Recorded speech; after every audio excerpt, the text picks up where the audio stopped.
Welcome back, everybody. Vaccinations are taking center stage as the number of measles cases are on the rise. In Texas alone, the measles outbreak has grown to more than 120 cases across 9 different counties. And the Texas Department of State Health Services is reporting that 2 more patients have now been hospitalized. NewsNation Now anchor Anna Koyman joins us this morning. Anna, have any other states seen cases like this recently? Good morning, Markie. We are following this one very closely, and the number of cases is escalating rapidly across the United States just in this last week. The virus is now in Alaska, California, Georgia, New Jersey, New Mexico, New York City, Rhode Island, and Texas.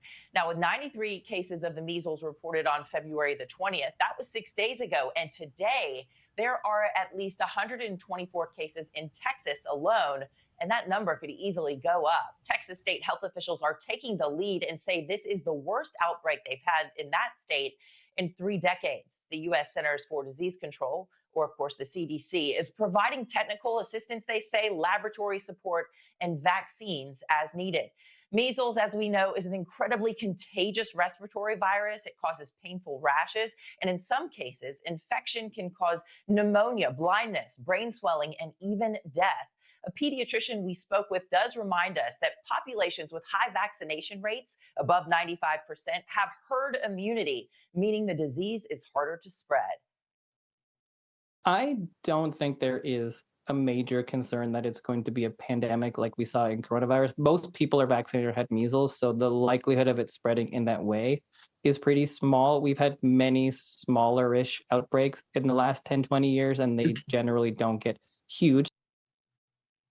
The newly minted Health and Human Services Secretary Robert F. Kennedy Jr. hasn't publicly spoken, Markie, about this measles outbreak. RFK has been branded a vaccine skeptic, and his positions have caused concern, particularly because of the growing vaccine hesitancy in the U.S. following the COVID pandemic.